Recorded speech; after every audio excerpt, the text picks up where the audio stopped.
So today we want to talk to you about where to find elk in October and game unit 28 in Colorado.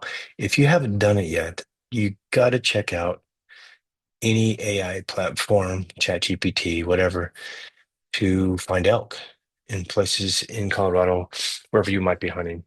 It's a much faster way to get to some really good information really fast, and then you can kind of take it from there. But if you're not using AI, probably not the first one, probably not the last one, but if you're not using AI for finding elk or helping you with your hunting trip, then you should really give it a try because it's really pretty awesome. So I give it a question, where to find elk, and it spits out a couple different responses.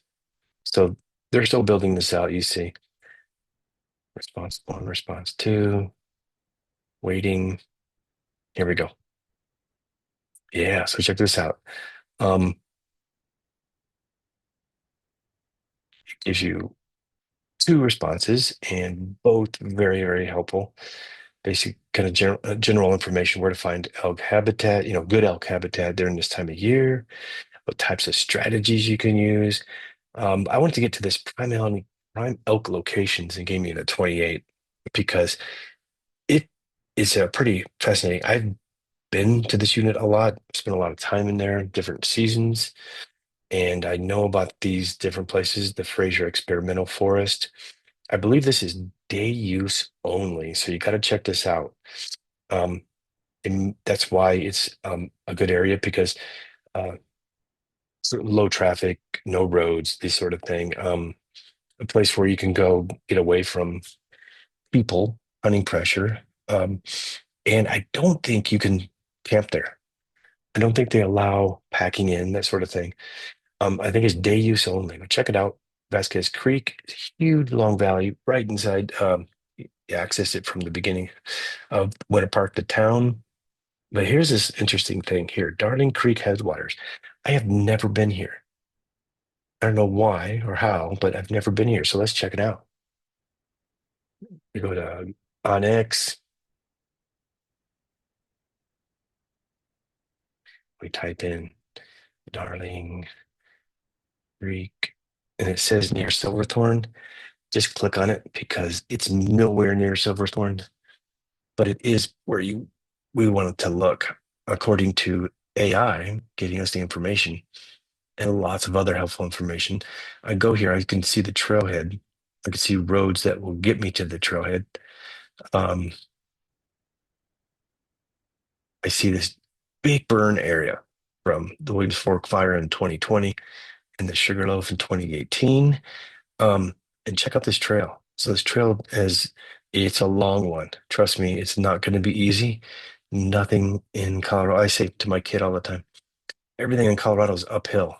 So um, and it's pretty much true, but you can see there's different variations of this trail where it gets difficult, switchbacks, whatnot. It goes way up high on this top of the mountain and goes along the top. So just tons of glassing opportunities. Perfect place to start your scouting. And the location I want to get to is back in here because look at this basin. We zoom in. The trail, if we choose to exit, we can continue up the valley. I'm not going to say this is an easy route at all.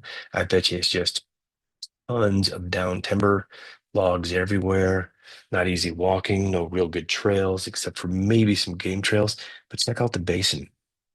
Basin is just beautiful. You got this huge north facing slope here. Lots of heavy timber, dark timber thickness. And then you got this huge south facing slope here.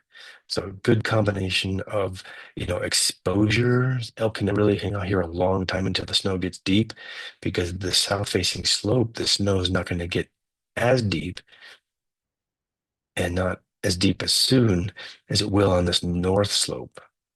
So you could just follow the creek up, you end up in the basin, or you could take the trail all the way around and you could just have these beautiful viewing points into the basin from just lots of places. So the point I wanted to get to is that this upper basin looks incredible. It's no roads, not easy to get to. Um, upper basin, alpine basin is going to be water. It's good. Like you can see, there's lots of good cover in here. You could probably hunt the heck out of it for a full week and not see all of it. Let's go into some detail here. I always like to zoom in. I've got this overlay going on here. This is definitely a summer area for elk. So probably great place to hunt for archery in September. Probably a really good place early October for first rifle season. But check a look at this.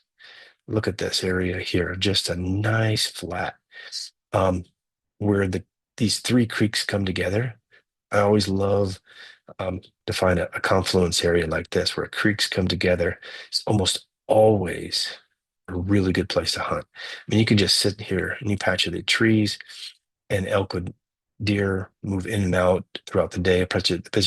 This area is really good early morning or late afternoon when the elk come in or come out after 4 o'clock in the summer and they start grazing along. But look at tons of green, lots of water, really good timber for cover. So usually um, you can zoom in and see, potential elk trails in the area and stuff like that. I don't see any right off the top here, probably because it's such a wide, area, great for grazing, not serious trails. But I also looked up at this other area, this other spot, because on my map you see these wetlands. I have the overlay set up to show me wetlands, and so it finds them. But this looks like one. Now look at this. The water, snow melts, probably really big snow drifts that last well into June, July up here.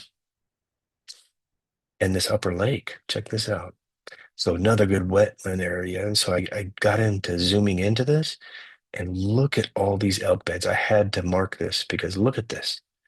Just elk beds everywhere in here. So they're probably, in the nice breeze, deep grass, where they can just chill after they, graze all night, whatever, and you just enjoy summer. But this is something that satellites maps give you, and Onyx has been really good for finding these sort of places. Um, so there you have it, how to find elk by using AI, and this put me onto a really good area really quick. So I highly recommend it.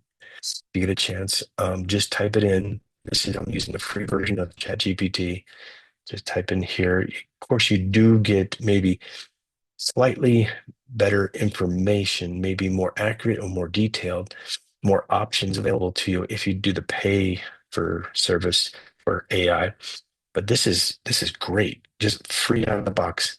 My Onyx is a yearly subscription that's taken care of. It's affordable, and it just gives you tons of information here in the output itself. Behaviors, tips, for scouting, for planning, understanding elk behavior. Just a ton of information, really, really fast. There's Go Hunt Score.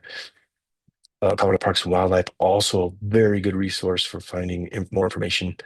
But hope this helps. This is just something I started doing the other day, and I was really impressed with the amount of data that came back, helpful information. And then as I started to look on Onyx to verify that information, it really put me onto some really good spots really quick. So hope that helps. Hope that you give it a try, and I'll see you in the next one.